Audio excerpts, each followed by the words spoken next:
तो hello students, welcome back to expounding chemistry. आज के इस फिजिकल केमिस्ट्री के लेक्चर में हम सारे फॉर्मूलाज रिवाइज करेंगे जो नीट एग्जामिनेशन पीवाईक्यू बेस्ड है। ठीक है, यूनिट 1 से स्टार्ट करते हैं। Some basic concepts in chemistry. Number of atoms की फॉर्मूला रहेगी moles into atomicity into Avogadro number. Moles कैसे फाइंड करेंगे? Mass upon molar mass. अगर नंबर ऑफ पार्टिकल्स दिया गया हो तो इसको डिवाइड करना है एवोगैड्रोस नंबर से। अगर हाँ मोलर वॉल्यूम की बात आ जाती है जो होता है 22.4 लीटर्स एट एसटीपी, तो वॉल्यूम दिया होगा क्वेश्चन में आपको लीटर्स में, तो volume upon molar volume. Mole fraction कैसे फाइंड करना है? Na कोई भी एक कंपोनेंट लेना है, उसको डिवाइड करना है Na प्लस Nb। हाँ, और ये याद रखना कि जो आइडियल सॉल्यूशन में क्या होता है, sum of the mole fractions always equals to 1 रहेगा। फिर आता है मोलैलिटी और मोलैरिटी की फॉर्मूला। इन दो फॉर्मूला में डिफरेंस यही है, मोलैलिटी में जो है वेट ऑफ सॉल्वेंट वो हो लेते हैं हम केजी में, और यहाँ पे मोलैरिटी में हम वॉल्यूम ऑफ सॉल्वेंट लेते हैं इन लीटर्स डिनोमिनेटर में। नंबर ऑफ मॉलिक्यूल्स आप कैसे फाइंड करेंगे? Moles into Avogadro's number. ठीक है, इस चैप्टर के मैंने सिर्फ टॉप 10 फॉर्मूलाज लिए जो पीवाईक्यूज बेस्ड है।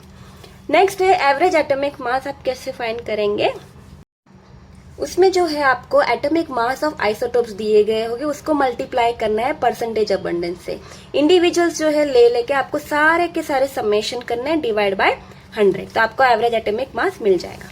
नेक्स्ट है आपको फाइंड करना रहेगा एम्पिरिकल फॉर्मूला। मान लो एम्पिरिकल फॉर्मूला किसी की यही, तो उसे कैसे फाइंड करेंगे? ठीक है, फर्स्ट है जो परसेंटेज आपको फाइंड करने होगी, जो रिमेनिंग एलिमेंट है वो परसेंटेज आपने फाइंड कर ली। उसके बाद relative number of moles find करने हैं हर एक के, ए बी सी सभी के। ठीक है, और इस वैल्यूज में से सबसे छोटा जो नंबर होगा उससे आप सिंपलेस्ट मोलर रेशियो फाइंड करेंगे।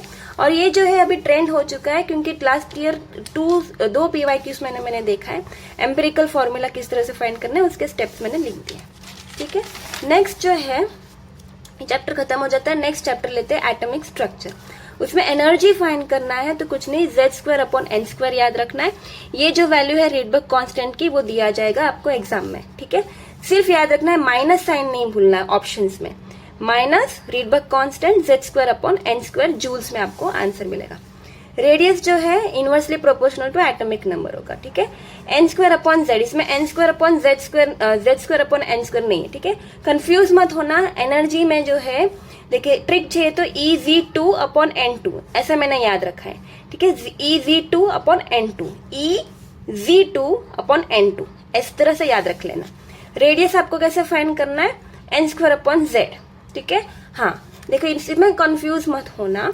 नैनोमीटर में होगा ना तो 0.0529 लगाना है, और पिकोमीटर में होगा तो 52.9 यूज करना है।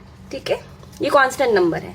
नेक्स्ट है हाँ ratio of wavelength of light find करनी रहती है जब 2 टाइप के ट्रांजिशंस दिए जाते हैं।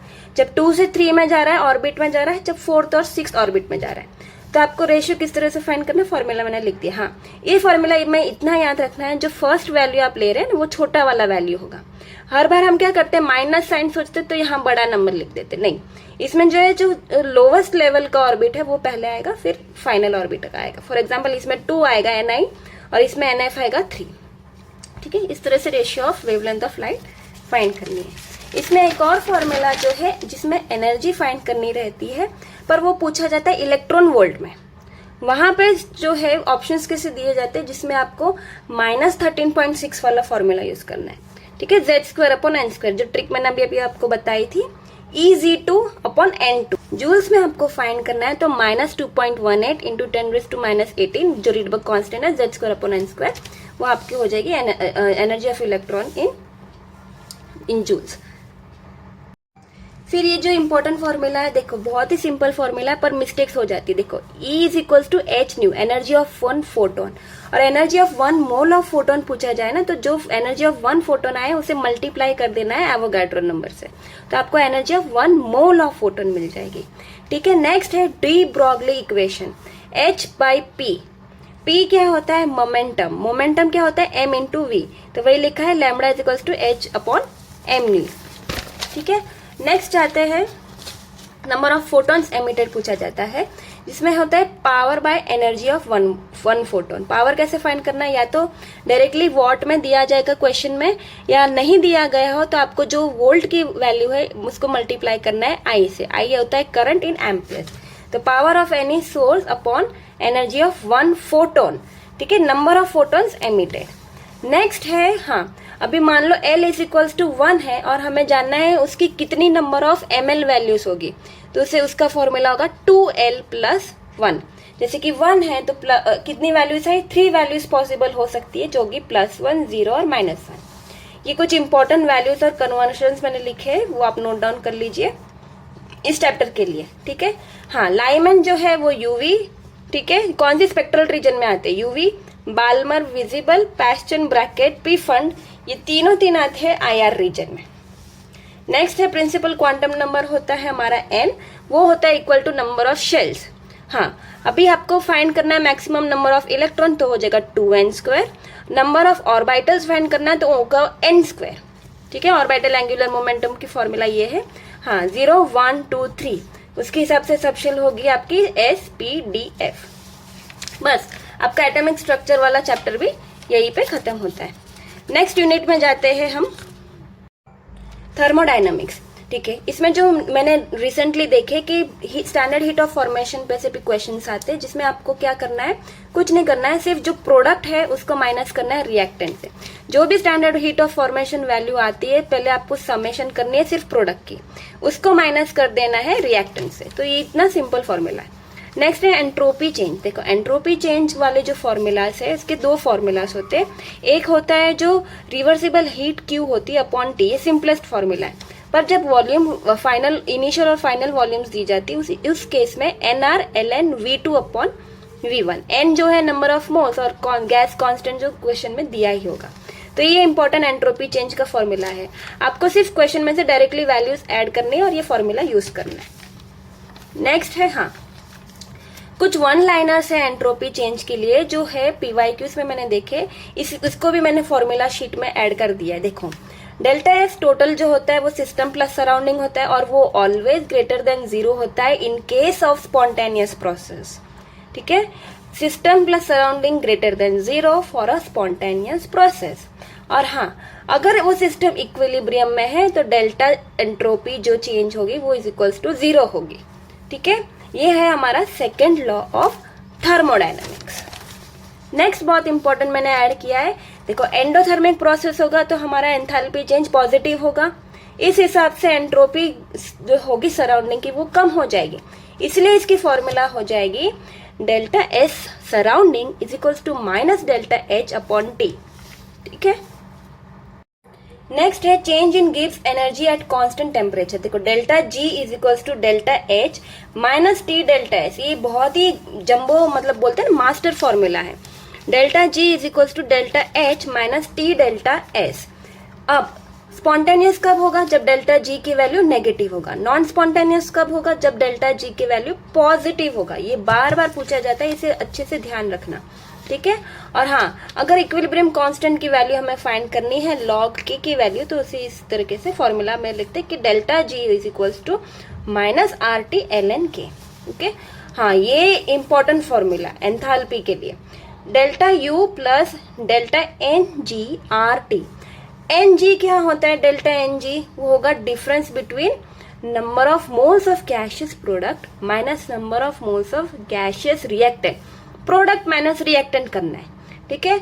यहाँ प्लस वैल्यू भूलना नहीं, कभी कभी आप जल्दबाजी में माइनस लिखते हो, सब कुछ प्लस करना है, ये याद रखना है। एंथैल्पी प्लस करना है, ठीक है। अब वर्क डन पे क्वेश्चन आते हैं। वर्क डन के सिर्फ 2 इंपॉर्टेंट फॉर्मूला से, देखो, एक होगा इरिवर्सिबल प्रोसेस के लिए और एक होगा रिवर्सिबल आइसोथर्मल एक्सपेंशन।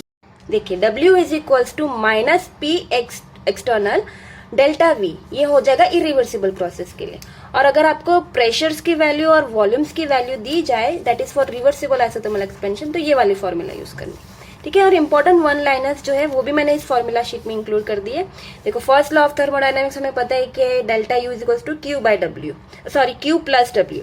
और जो एडियाबेटिक चेंज होता है उसमें Q इज इक्वल्स टू 0 होता है, ठीक है। हाँ, इसमें आपको ट्रिक क्वेश्चन पूछा सकता है कि वर्क डन क्या होता है, जब वैक्यूम आप देखते हो ना, तब तुरंत ही W इज इक्वल्स टू 0 कर दो। क्यों? क्योंकि P एक्सटर्नल 0 है, जब W की फॉर्मूला में आप डालोगे तो सब भी कुछ 0 हो जाएगा। इतना याद रखना, वैक्यूम आ जाता है तो वर्क डन 0 होगा, ओके। अभी जो फर्स्ट लॉ ऑफ थर्मोडायनेमिक्स का इक्वेशन था delta U is equal to Q plus W, उसमें दो केसेस हो गए। एक होगा आइसोथर्मल इरिवर्सिबल चेंज। देखो इरिवर्सिबल वर्क वाला फॉर्मूला हमने पहले देखा था, उसमें सिंपल था P external into volume change, तो वही इसमें है। देखो जो क्यू हो जाएगा माइनस वर्क डन हो जाएगा और वही फॉर्मूला है। और रिवर्सिबल होगा तो हाँ आपको इनिशियल और फाइनल वॉल्यूम को डिवाइड करना है। तो ये इंपॉर्टेंट केस था जो PYQs में पूछेगी, इसलिए मैंने नोट डाउन किया।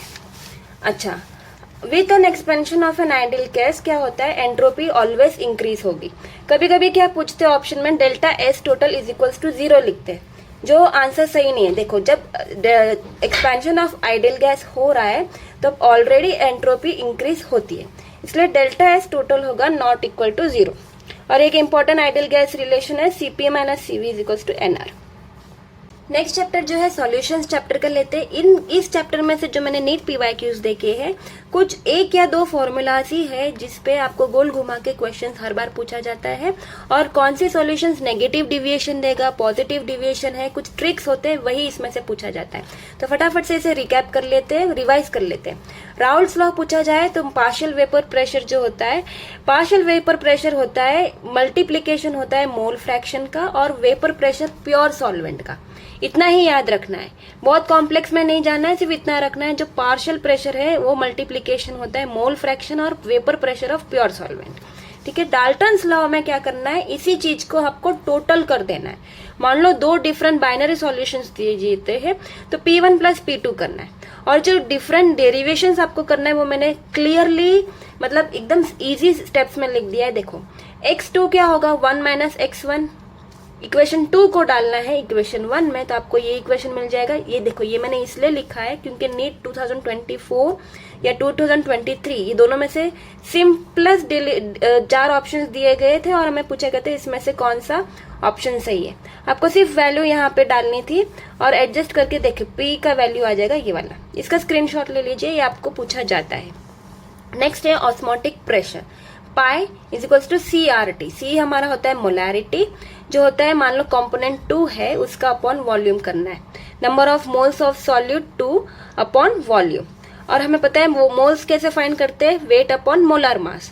तो वही सारे फॉर्मूलाज को जो है प्लेस करनी है और आपको मोलर मास फाइंड करना है। तो इस तरीके से आप ऑस्मोटिक प्रेशर में से मोलर मास की वैल्यू फाइंड कर सकते हैं।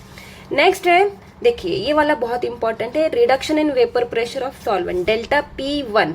इसकी डेरिवेशन ध्यान से सुन लीजिए।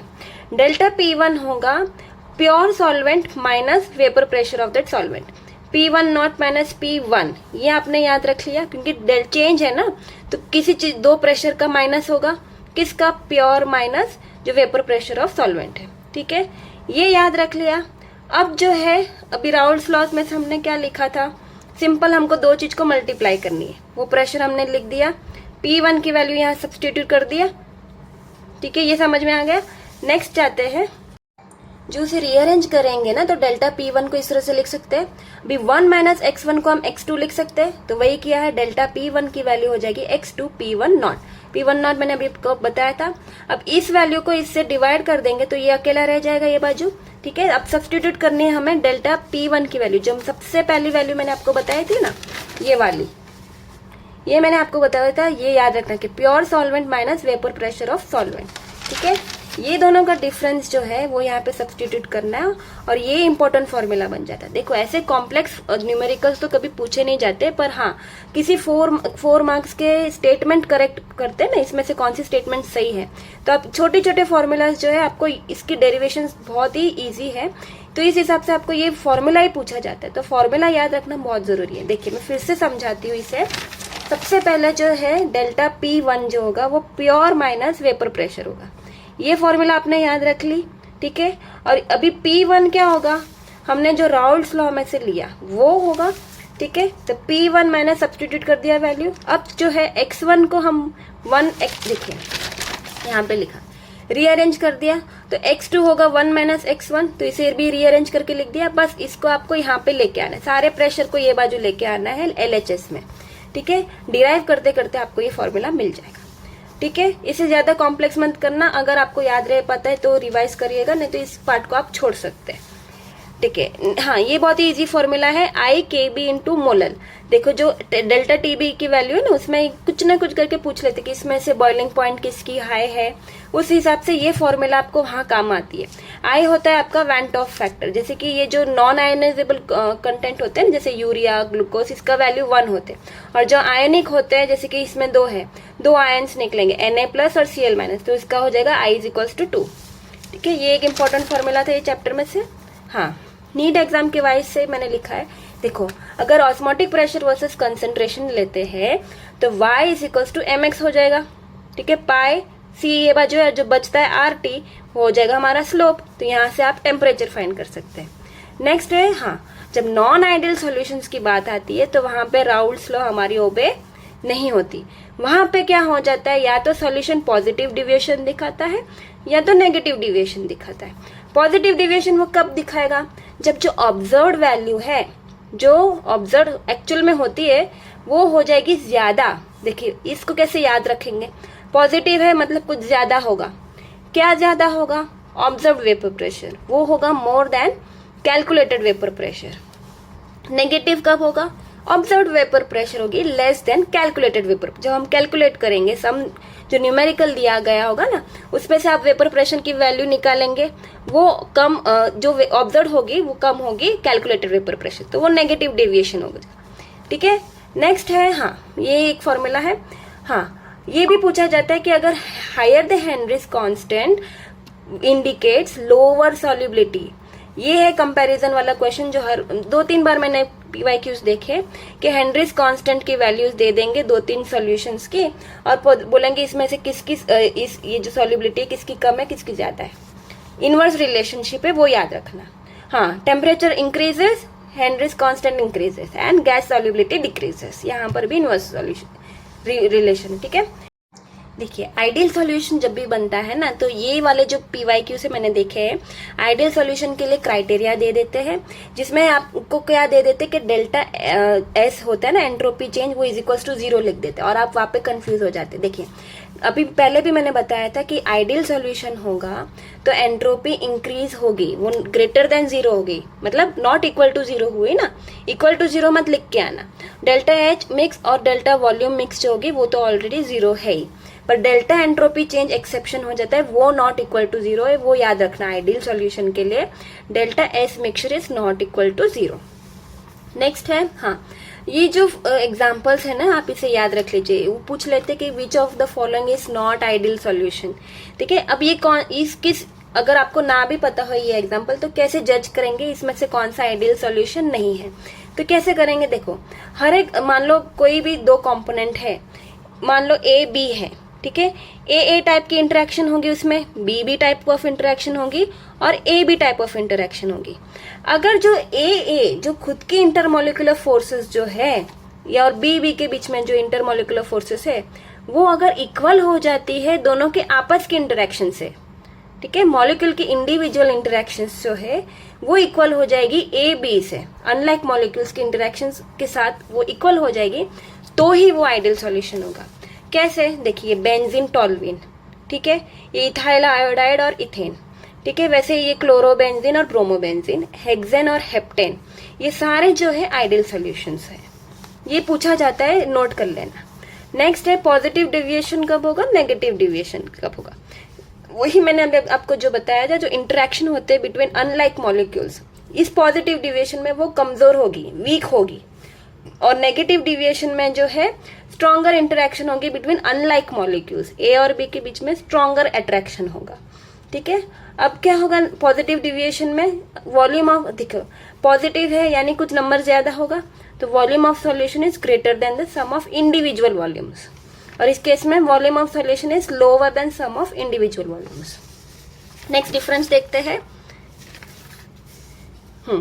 डेल्टा H मिक्स, हाँ, पॉजिटिव में आपको नहीं भी याद रहता, फिर भी याद रखना, जितने भी वैल्यूज है वो सब कुछ ग्रेटर ही होती है, इतना याद रख लेना। देखो, कैलकुलेटेड वेपर प्रेशर होगा वो लोअर होगा देन ऑब्जर्व्ड वेपर प्रेशर। ठीक है, हाँ, ये एग्जांपल्स जो मैंने है ये इंपॉर्टेंट, वेरी इंपॉर्टेंट है, ये पूछा ही जाता है फ्रीक्वेंटली कि इथेनॉल प्लस एसीटोन कौन सा टाइप ऑफ डेविएशन दिखाता है।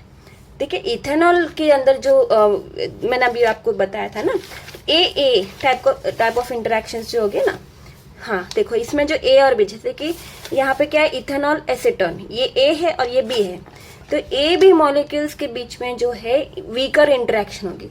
Stronger interaction is not found between A B molecules, यानी stronger type of interaction is not found between ethanol and acetone, ठीक है। वैसे ही CS2 यानी कार्बन डाइसल्फाइड, एसीटोन, इथेनॉल और वाटर, ये सारे जो है पॉजिटिव डिविएशन दिखाएंगे, और जो पॉजिटिव डिविएशन दिखाएंगे वो होगा मिनिमम बॉइलिंग एजियोट्रोप, और जो नेगेटिव होगा वो मैक्सिमम बॉइलिंग एजियोट्रोप। दोनों के एग्जांपल्स बहुत इंपॉर्टेंट हैं, ठीक है। हाँ ये वाले भी देख लें, अगर entropy change not equal to 0 है तो डेल्टा जी जो गिब्स फ्री एनर्जी चेंज है वो भी नॉट इक्वल टू 0 होगा। किसके लिए? आइडियल सॉल्यूशन के लिए। हाँ इंपॉर्टेंट स्टेटमेंट है, मोलैलिटी जो है वो इंडिपेंडेंट होती है टेम्परेचर की, जबकि मोलैरिटी है वो डिपेंड करती है टेम्परेचर से। नेक्स्ट जो है इक्विलिब्रियम चैप्टर ले लेते हैं। देखिए ये एक एग्जांपल ले लीजिए, एक रिएक्शन इक्वेशन ले लिया हमने, जिसमें जो इक्विलिब्रियम कांस्टेंट है वो हो जाएगा प्रोडक्ट अपॉन रिएक्टेंट, के फॉरवर्ड अपॉन के बैकवर्ड, ठीक है। तो केसी का रिलेशन केपी के साथ कैसे रहेगा? KP is equals to KC into multiplication है RT raise to delta NG. देखो raise to power of delta NG, NG मैंने पहले भी बताया था, प्रोडक्ट माइनस रिएक्टेंट, पर कौन से? सिर्फ जो गैसियस स्टेट में है वही लेना है डेल्टा एनजी में। नेक्स्ट है हाँ जो आयोनाइजेशन कांस्टेंट की वैल्यूज होती है ना इंडिविजुअल, इनको मल्टीप्लाई मत कर देना, इनको ऐड करना है, और जो K1 होता है, जो स्टेप 1 वाला आयोनाइजेशन कांस्टेंट होता है वो ज्यादा होता है, K1 greater than K2 greater than K3। हाँ पीएच की formula salt upon acid, POH salt upon base. हाँ ऐड करना है। हाँ डिग्री ऑफ डिसोसिएशन की वैल्यूज हमें कैसे फाइंड करनी है? हाँ number of moles dissociated upon initial जो मोल्स है upon initial moles of electrolyte. ये कौन से केस में? वीक इलेक्ट्रोलाइट्स में। तो इक्विलिब्रियम चैप्टर का और एक फॉर्मूला, बहुत कम फॉर्मूला है ये चैप्टर में, इंपॉर्टेंट फॉर्मूला से मैंने लिखे हैं।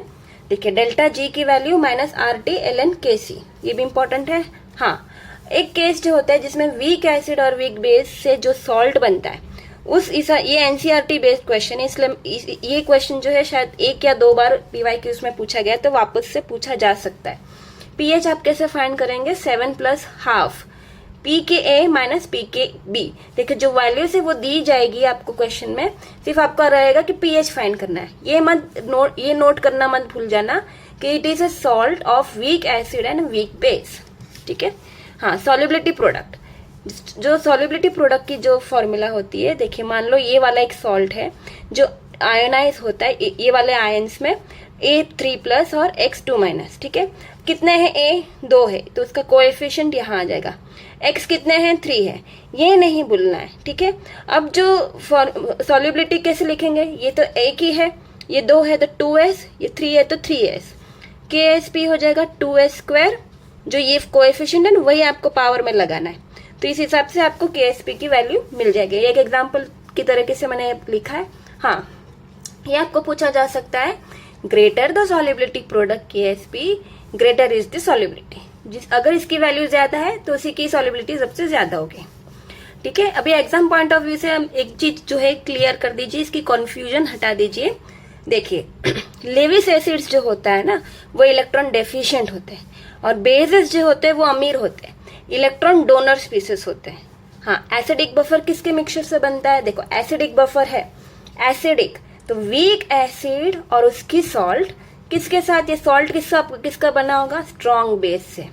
एग्जाम्पल मैंने लिखा है। वैसे बेसिक बफर कौन सा होगा? वीक बेस, ठीक है, वीक बेस और उसकी salt with a strong acid. तो ये कुछ है, नोट डाउन करना बहुत जरूरी था ये चैप्टर में से। नेक्स्ट है रिडॉक्स रिएक्शंस एंड इलेक्ट्रोकेमिस्ट्री वाला चैप्टर, जिसमें से जो सेल रिएक्शन आपको दिया जाएगा, इस सेल रिएक्शन से आपको पहले एनोड की रिएक्शन लिखनी है। एनोड पे जो ऑक्सीडेशन होता है और कैथोड पे रिडक्शन होता है। तो ई सेल जो होगा ना वो ऑलवेज होगा कैथोड माइनस एनोड। कैथोड पे हमारा रिडक्शन, देखो जब हम सेल रिप्रेजेंटेशन करते हैं ना तो हमेशा पहले जो एनोड पे ऑक्सीडेशन होता है वो आयंस पहले लिखते हैं। जैसे कि ये वाला केस है, इसमें पहले एनोड का लिखते हैं और ये बाजू कैथोड का लिखते हैं। ठीक है। पर यह आपको सिंप्लीफाई करने के लिए इन्होंने कैसे फॉर्मूला एनसीईआरटी में दिया है, ई राइट माइनस ई लेफ्ट। राइट कौन सा, यानी ये, लेफ्ट कौन सा, ये राइट है, ये लेफ्ट है, तो ई राइट माइनस ई लेफ्ट, यानी अगर इसमें कंफ्यूजन में नहीं जाना है इसलिए मैंने क्या लिख दिया है, जब आप एनोड कैथोड के फॉर्मूलाज लिखेंगे तो ई सेल होगा E cathode minus E anode. Next equation very simple, E nought cell minus R T upon N F, L N anode की कॉन्सेंट्रेशन अपॉन कैथोड की कॉन्सेंट्रेशन। देखो सिंप्लीफाई करना है तो आर टी एल एन होता है ना, R T L N upon F, इतना आप सॉल्व करते हैं ना तो आपकी वैल्यू आ जाती है 0.0592। तो उसको आप सॉल्व करके लिखोगे ना, क्योंकि सब कुछ मल्टीप्लाई करके लिख दिया है, ठीक है। ये वैल्यू कहाँ से आई, मैंने शॉर्टकट लिख दिया है, तो डायरेक्ट फॉर्मूला आप ये भी लिख सकते हैं कि 0.0592 upon N log of anode में जो कंसेंट्रेशन है, मान लो यहाँ पे एनोड की कंसेंट्रेशन जो दी है अपॉन कैथोड की कंसेंट्रेशन। हाँ, अगर हाँ ये नहीं भूलना क्योंकि दो आयंस होते हैं ना, तो पावर में लगाना भूलना नहीं, ठीक है। ये फॉर्मूला है नेक्स्ट इक्वेशन की। नेक्स्ट है, ये बहुत इंपॉर्टेंट केस है जिसमें जो इक्विलिब्रियम अगर अटेन हो जाती है तो ई सेल की वैल्यू हमारी 0 हो जाएगी।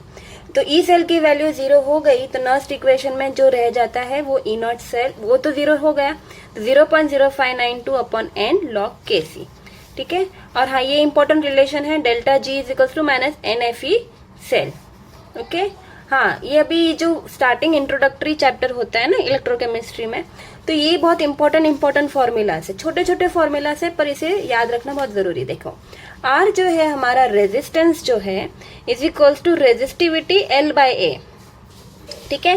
रेजिस्टिविटी यानी स्पेसिफिक रेजिस्टेंस, और इसका जो रेजिस्टेंस का रेसिप्रोकल होता है वो होता है कंडक्टेंस। जो कंडक्टेंस हो जाएगा 1 अपॉन रेजिस्टेंस हो जाएगा, तो रेजिस्टेंस की जो वैल्यू है रो एल अपॉन ए हो जाएगा। हाँ, 1 अपॉन रो क्या होगा, वो होगा कंडक्टिविटी, जिसकी यूनिट होगी सीमेंस मीटर इनवर्स, ठीक है। देखो 1 अपॉन ओम होता है, वो सीमेंस होता है, एस कैपिटल एस है, और मीटर का मीटर इनवर्स कर दिया, बस यही है। Reciprocal of resistivity is conductivity, kappa, इसे के A P P A kappa बोलते हैं, ठीक है। अब सेल कांस्टेंट क्या होता है, ये जो ए अपॉन एल है ना, इसको एल अपॉन ए करेंगे ना, length upon area of electrode, तो वो हो जाएगा आपका सेल कांस्टेंट। और कंडक्टिविटी अगर आपको वैल्यूज दी जाते तो सेल कांस्टेंट अपॉन रेजिस्टेंस है। ये कुछ इंटर रिलेटेड कन्वर्जन से अगर आपको फर्स्ट फॉर्मूला आती है उस पे से आप सारे फॉर्मूलाज आप निकाल सकते हैं। मोलर कंडक्टिविटी जो होता है वो होता है कप्पा, यानी जो कंडक्टिविटी होता है वो डिवाइड बाय सी, यानी जो कॉन्सेंट्रेशन होता है वो। देखिए इसमें क्या होता है, most of the time siemens metre inverse की जगह सीमेन सेंटीमीटर इनवर्स में वैल्यू दी जाती है। तब आपको क्या करना होता है, देखिए फॉर्मूला मैंने यहाँ लिखा है, तब आपको क्या करना होता है, जो कप्पा होता है वो सीमेन सेंटीमीटर इनवर्स में होता है, इनटू 1000 डिवाइड बाय मोलैरिटी करना है। ये आपको फॉर्मूला यहाँ याद रखनी है, ओके। मैंने यहाँ टिक मार्क कर दिया। नेक्स्ट जो है, हाँ ये वाला बहुत इंपॉर्टेंट है कि स्ट्रॉन्ग इलेक्ट्रोलाइट्स होते हैं ना, उस केस में वेरिएशन क्या होती है कंडक्टिविटी की मोलर कंडक्टिविटी के साथ। तो उसकी फॉर्मूला ये है, देखो C 1/2 यानी अंडर रूट ऑफ C है। नेक्स्ट है कोलरोच लॉ, अगर हम लगाएंगे तो इंडिविजुअल जो लिमिटिंग आयनिक कंडक्टिविटी से उसकी मल्टीप्लीकेशन करनी है हमें नंबर ऑफ आयंस के साथ, तो ये हो जाएगा Kohlrausch law at infinite dilution की फॉर्मूला। नेक्स्ट जो है वीक इलेक्ट्रोलाइट्स के लिए डिग्री ऑफ डिसोसिएशन कैसे फाइंड करेंगे, delta M upon del nought M, जो लिमिटिंग कंडक्टिविटी है वो डिनोमिनेटर में आएगा, इसलिए जो अल्फा की वैल्यू है वो ऑलवेज लेस देन 1 होती है। डिसोसिएशन कांस्टेंट के कैसे होगी, C alpha square upon 1 minus alpha, और अगर अल्फा की वैल्यू बहुत ही लेस देन 1 हो जाती है डाइल्यूट सॉल्यूशन के केस में, तो के ए की वैल्यू हो जाएगी सी अल्फा स्क्वायर। नेक्स्ट है फैराडेस लॉ ऑफ इलेक्ट्रोलिसिस पे से भी नीट पीवाईक्यूज में से क्वेश्चन देखे जिसमें मास ऑफ सब्सटेंस डिपॉजिटेड पूछा जाता है। वो कैसे फाइंड करेंगे, जो मोलर मास दिया जाएगा उसको मल्टीप्लाई करना है I/T डिवाइड बाय NF, ये याद रख लेना है, MIT अपॉन NF, ये इंपॉर्टेंट फॉर्मूला है, ठीक है। नेक्स्ट है इंपॉर्टेंट वन लाइनर से चैप्टर में से कि देखिए अगर डेल्टा E नॉट सेल की जो वैल्यू है, E नॉट सेल की वैल्यू प्लस नहीं पॉजिटिव में आती है, तब डेल्टा G की वैल्यू आएगी नेगेटिव में। क्यों, क्योंकि delta G is equals to NFE, मैंने कहीं पे लिखाया था, ठीक है। तो डेल्टा जी की नेगेटिव आ गई, तब जो है के की वैल्यू होगी ग्रेटर देन 1। इस केस में स्पॉन्टेनियस रिएक्शन होगी। और अगर डेल्टा जी की वैल्यू पॉजिटिव होगी तो नॉन स्पॉन्टेनियस रिएक्शन। और second law of Faraday electrolysis में ये वाला पूछा जाता है, ठीक है। इक्विवेलेंट मास होगा, उन दोनों की रेशियो होगा equal to mass of the two substance W1/W2। और स्टूडेंट्स, केमिकल काइनेटिक्स चैप्टर में बढ़ने से पहले एक इम्पॉर्टेंट अनाउंसमेंट है कि मैंने एक ई बुक लिखी है जिसमें 50 मोस्ट एक्सपेक्टेड क्वेश्चंस मैंने बनाए हैं, जो एनसीईआरटी बेस्ड ही है, जो मैंने कोई और बुक मुझसे नहीं ली है, सिर्फ एनसीईआरटी बेस्ड है और नीट पीवाईक्यू बेस्ड है। मोस्ट इंपॉर्टेंटली अभी तक के जो नीट पीवाईक्यूज में रिपीटेड ट्रेंड्स है कि ये टाइप के क्वेश्चंस आते ही है। इनऑर्गेनिक और फिजिकल केमिस्ट्री में क्या है, न्यूमेरिकल्स और कुछ कुछ इंपॉर्टेंट सब टॉपिक्स ऐसे हैं जो हमेशा ही रिपीट होते हैं। पर मैंने एनसीईआरटी की टेक्स्ट बुक में से जो इंपॉर्टेंट लाइन्स है, मान लो लास्ट 2-3 ईयर से ये पूछे ही जाते हैं, तो उसको घुमा फिरा के और कोई 1-2 एग्जाम्पल है जो अभी तक एनसीईआरटी बेस से वही पेज में से एक एग्जाम्पल पूछ लिया, तो अभी एक्सपेक्टेड है कि दूसरा एग्जाम्पल भी पूछा जाए, इसीलिए मैंने ये बुक बनाई है।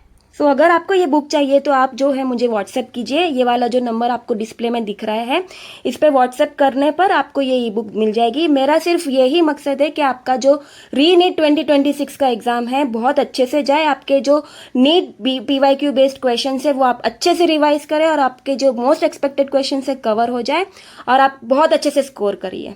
और क्या चाहिए हमें। Thank you so much.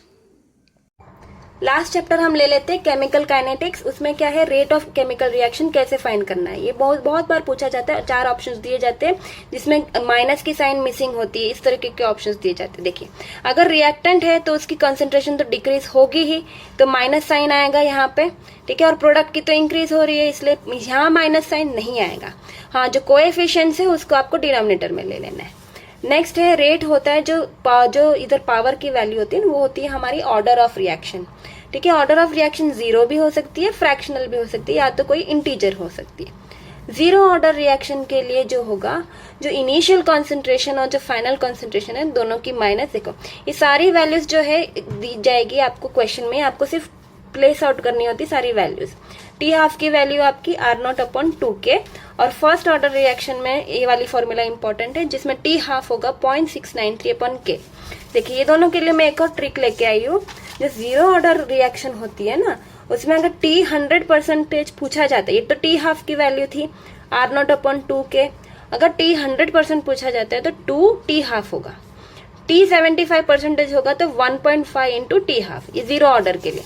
First order reaction के लिए आपको देखिए मोस्टली 75% और 99.9 वाला पूछा जाता है, तो आपको 2 और 10 याद रखना है। नीट पीवाईक्यू मैंने ये देखा है कि T 75% पूछते हैं, तो ये जो वैल्यू है उसको 2 इंटू T12 कर देना है, और T 99.9% पूछा जाए तो 10 इंटू T12 हो जाएगा।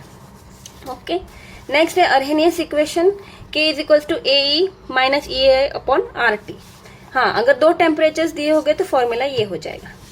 नेक्स्ट जो है केमिकल काइनेटिक्स में से कॉलिजन थियरी पूछा जाता है। जैसे देखो, कभी कभी ऑप्शंस में क्या कर देते हैं, P + ZAB कर देते हैं।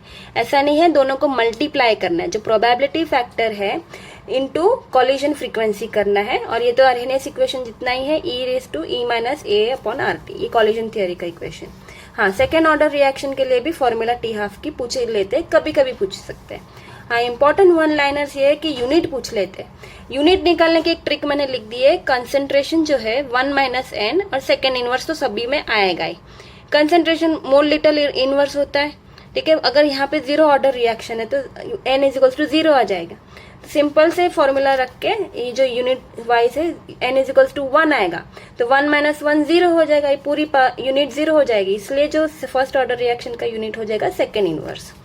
नेक्स्ट है ये इंपॉर्टेंट ग्राफ है अर्हेनियस इक्वेशन का, जिसमें ये पूछा जाता है कि स्लोप की वैल्यू क्या है, तो इसकी वैल्यू होगा -EA/RT। ये भी मैंने लिख दिया है। और हाँ, सारे इक्वेशंस 0 ऑर्डर, फर्स्ट ऑर्डर और सेकेंड ऑर्डर रिएक्शंस के बहुत ही इंपॉर्टेंट है। तो यहाँ पे आपका कंप्लीट होता है फिजिकल केमिस्ट्री के सारे important formulas based on NEET examination. I hope you prepare well for your exam. All the best.